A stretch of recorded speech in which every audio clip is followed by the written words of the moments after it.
Tim Cook, Apple's CEO, said that inventory is fundamentally evil. In accounting, inventory is an asset. This means that it's a resource that the company expects to generate future benefit. It seems that Cook and accounting views are in conflict. Who's right? Apple CEO or accounting? Watch this video to know the answer and know about inventory and the impact on the financial statement. Hi, I'm Marcia, and I love the intersection between finance and supply chain. Before diving into today's video, smash that like button and subscribe to my channel to know about the intersection between finance and operations to financialize your sales and operations planning. Coming back to today's video about inventory and the financial impact, do you know that you can see the financial statements of public companies like Apple or others online? You just need to look for their 10K. This is an annual report that the U.S. Securities Exchange and Commission (SEC) requires from public companies to show their financial performance. There are three core financial statements. 1. The balance sheet. 2. The profit and loss statement or P&L or income statement. And 3. The cash flow statement. Let's see the impact of inventory on each of them. Inventory on the balance sheet. As accounting sees inventory as an asset, the inventory is on the balance sheet. In supply chain terms, this is the on-hand inventory that the company owns. It includes raw materials, WIP, that is work in process, and finished goods. Examples of raw materials are ingredients, packaging, and components. The company may also work with co-manufacturers and co-packers. Sure, the S&OP IBP teams accounts for all inventory, no matter the ownership in the plant. However, the inventory treatment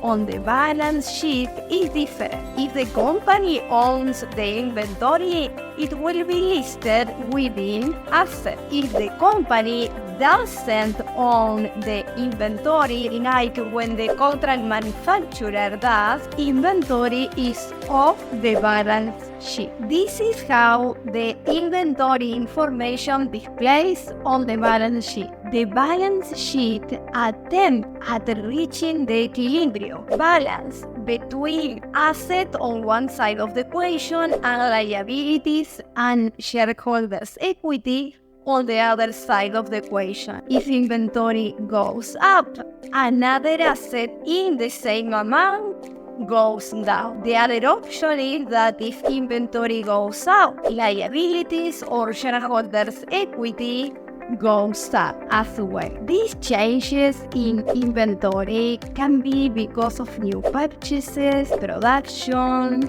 or customer sale. There can also be inventory losses, including obsolescence and aged inventory. This happens with seasonal products, for example. These changes in inventory, whether positive or negative, show that inventory does transform. It doesn't stay the same. It generates profit or losses. The profit and loss statement or P&L shows how inventory transforms. Inventory on the P&L. What is it? Can you see inventory on the P&L? Different from the balance sheet, the inventory work is nowhere in the P&L. However, the inventory transformation is there. When inventory generates benefit, inventory transforms into revenue, that is the top line in the P&L. This is the demand plan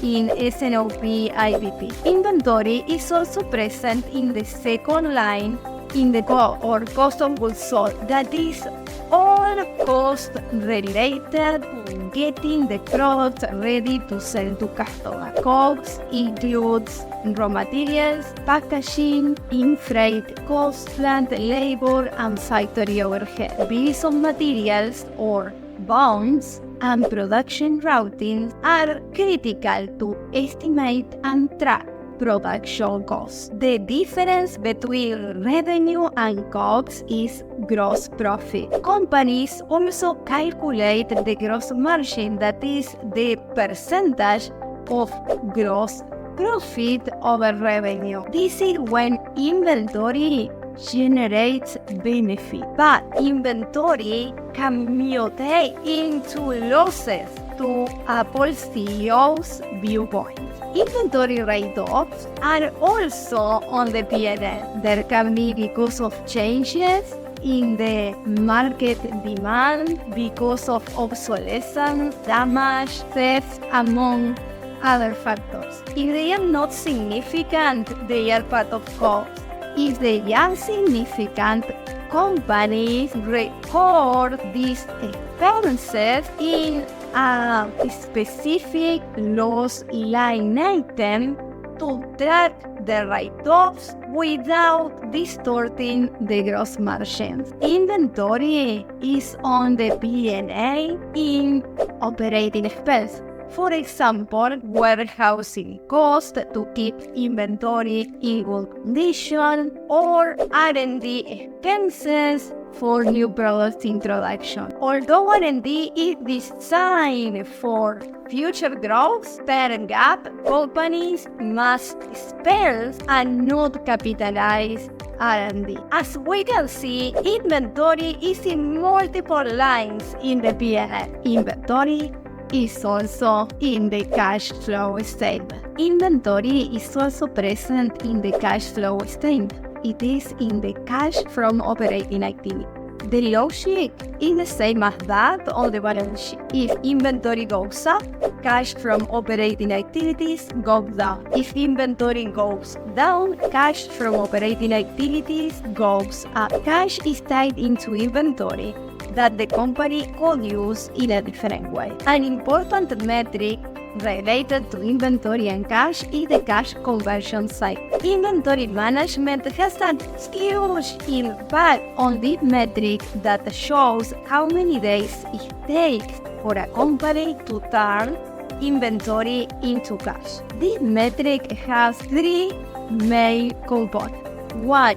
Days of inventory outstanding, 2 days of sales outstanding, and 3 days of payables outstanding. The calculation is the addition of days of inventory and sales outstanding deducted or minus days of payables outstanding. The shorter the cash conversion cycle, the better.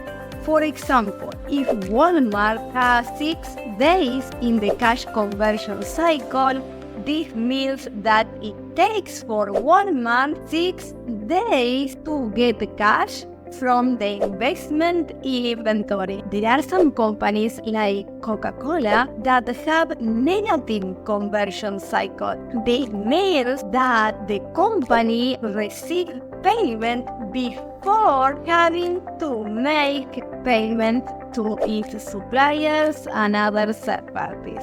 Alright, we get to the conclusion of the video. Accounting is right when inventory transforms in a positive way in gross profit in the P&L. Gross profit is the difference between revenue and cost. In this case, inventory is an asset because it generates benefit to the organization. Apple CEO is right when inventory transforms in a negative way into losses in the P&L, including inventory write-offs. Cash is tied into inventory that the company could use for other purposes or further growth. This is shown on the balance sheet and on the cash flow statement. How fast the inventory turns into cash is critical to define whether inventory will be And set or evil, inventory management plays a key role in defining this. If inventory will transform in a positive or negative way, being an asset or evil. Hope you liked the video, and if you did, please smash that like button and subscribe to my channel to know about the intersection between finance and operations to financialize your sales and operations planning. See you in the next video.